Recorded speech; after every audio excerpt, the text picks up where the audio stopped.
Saudara terkasih, berjumpa kembali dengan satu ayat sehari. Ayat pada malam hari ini diambil dari Injil Matius bab 12 ayat 50. Sebab siapapun yang melakukan kehendak Bapa-Ku di sorga, dialah saudaraku laki-laki, dialah saudaraku perempuan, dialah ibuku. Saudara, banyak orang datang tertarik dan mendengarkan ajaran Yesus. Ibu dan saudara-saudara Yesus pun ada di situ dan mereka bergabung mendengarkan Dia. Hanya mereka datang setelah Yesus mulai mengajar. Dan ketika ada murid Yesus yang memberitahu, Yesus malah mengatakan, "Siapa ibuku? Siapa saudaraku?" Kata-kata Yesus tentu saja sangat mengagetkan. Terkesan dan seolah-olah Yesus tidak mengakui saudara dan ibunya. Yesus tentu saja tidak menolak ibu dan saudara-saudarinya. Tetapi Yesus ingin memperluas arti sebuah keluarga. Sekaligus Ia ingin mengumumkan bahwa Ia bukan lagi hanya milik keluarganya. Sekarang Ia menjadi milik banyak orang. Dan disinilah ikatan keluarga karena darah dikalahkan oleh ikatan karena iman.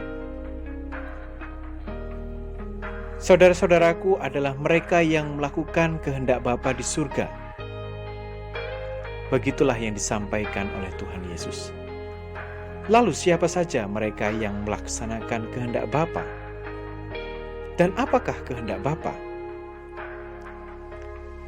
Kehendak Bapa adalah agar semua bangsa menjadi murid-Nya dan hidup dalam kasih.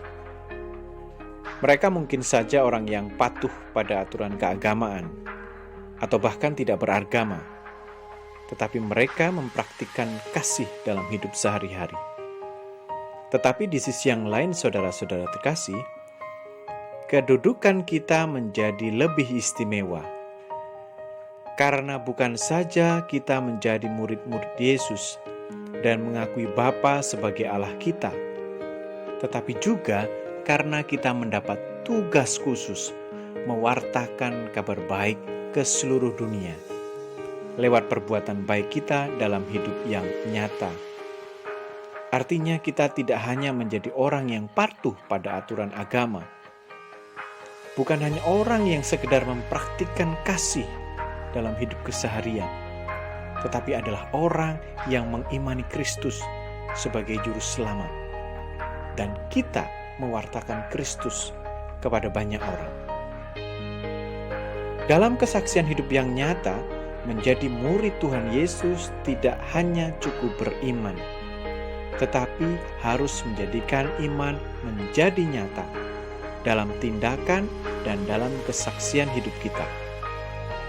Hari ini kita diingatkan bahwa semua orang yang percaya pada Kristus adalah satu keluarga dalam Kristus, yaitu keluarga spiritual yang disatukan atas dasar iman yang sama, yakni iman akan Kristus.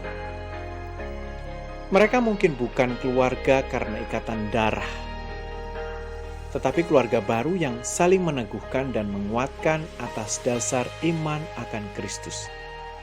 Ini pula yang terjadi pada ke-12 Rasul Kristus. Mereka meninggalkan keluarganya, mereka meninggalkan segala yang dimilikinya untuk mengikuti Yesus dan mewartakan kabar keselamatan. Dan inilah yang terjadi sekarang. Kita bisa menyebut komunitas beriman ini sebagai rumah kita yang memberikan support dan motivasi ketika kita lemah. Mereka yang tinggal dalam komunitas beriman ini adalah saudara dan ibu kita sekarang. Karena kita disatukan dan dikumpulkan untuk keselamatan kekal bersama Allah. Dan dalam keluarga baru inilah, kita selalu berharap mendapat energi yang baru. Energi yang selalu terbaharui, sehingga kita tidak berhenti berkarya, berbuat baik, dan melayani banyak orang. Saudara-saudara, kita menjadi saudara, kita menjadi saudari, dan bahkan kita pun menjadi ibu bagi semua orang yang ada dalam keluarga spiritual Gereja Katolik.